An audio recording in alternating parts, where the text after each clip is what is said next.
Hello again, everyone. Edwin Bernard back once again in this YouTube astrological segment.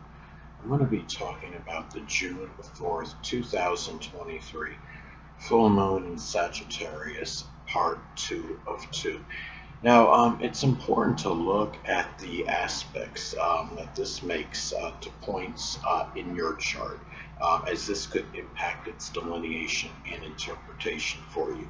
Now, this is going to make an opposition to my natal moon in Gemini in the first house. It's going to fall, the transit will fall in my seventh house, but it's going to oppose my natal moon in Gemini, which resides in my first house. Now, this may be expressed in my emotions, being, more turbulent or a little more turbulent this time. I may have to guard against reminiscing, about negative things from the past, which can put me in a foul mood.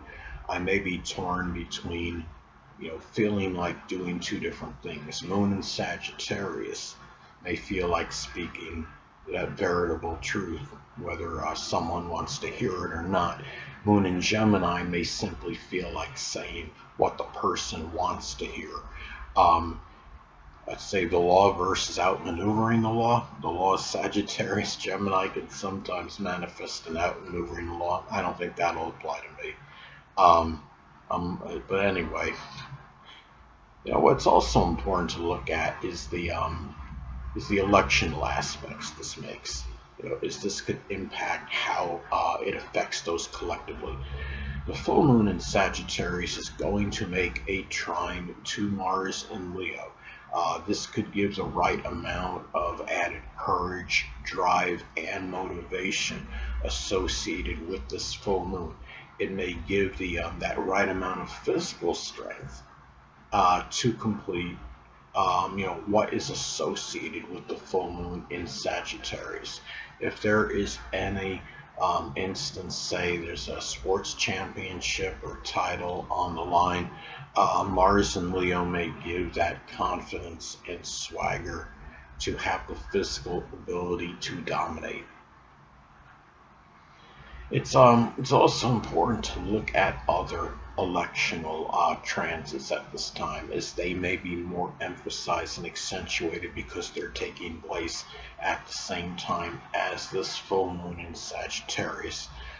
Jupiter in Taurus is going to make a sextile to Saturn in Pisces. Now, by itself, this aspect may be really, it could be prosperous for matters related to the career and laborious efforts. It could be a time for that real cautious or prudent optimism. This could manifest in luck through being steady and methodical, which is Taurus, working on something Pisces related, which can include photography, chemistry, poetry, dancing, or the metaphysical, which includes astrology. It could also be more auspicious for expressing goodwill through monetary means to help people in limiting situations that are less fortunate than others, including the impoverished, hungry, oppressed, homeless, and disabled. Now, another interesting transit at this time is going to be Venus in Cancer at 29 degrees. Now, again, like the Jupiter sextile Saturn transit, this may be accentuated and emphasized because it's taking place at the same time as the full moon in Sagittarius transit.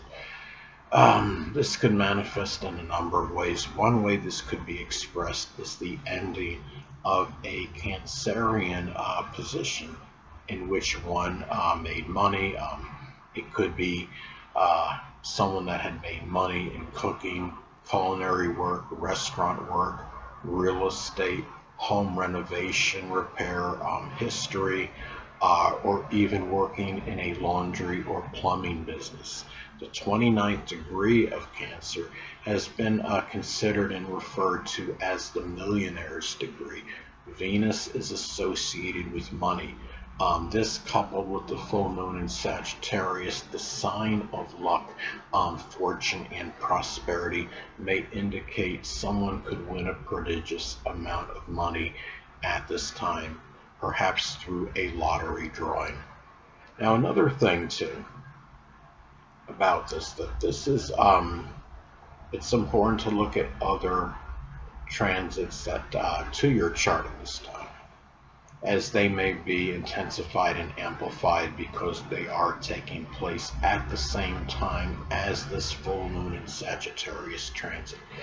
Now, transit Mercury in Taurus will make a conjunction to my natal Saturn in the 12th house.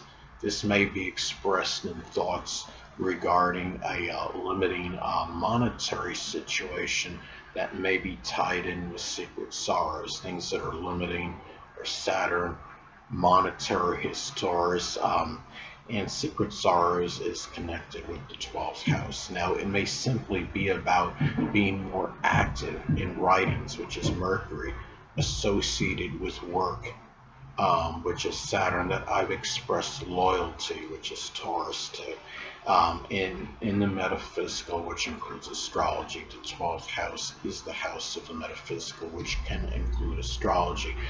Now, this is going to make, there's going to be a wireless power technology conference held in San Diego, California from June 4th to June 8th, 2023. There will be college students and people and companies there. They will cover a wide divergence of subjects in wireless technologies. There may be innovative ideas associated with wireless technology discussed. Now, the goal and incentive of this is to encourage developments in the wireless technology industry. The first day of this event, June 4th, 2023, is of course the day of the full moon in Sagittarius. Sagittarius is associated with college and higher education. I would consider this conference an international one, since it is held in other continents as well. Sagittarius rules things that are international. People attending this event can broaden horizons. Sagittarius is associated with expansion. Uranus will conjunct Mercury in Taurus on this day. Uranus is associated with computers and electronics. Mercury is connected with communication. This can make a more opportune time to learn more about things that are wireless. Now, the fact that this is taking place at the time of this full moon in Sagittarius can add more significance to it. Anyway, people, that'll conclude this YouTube astrological segment. Until next time, Edwin Leonard saying stay well.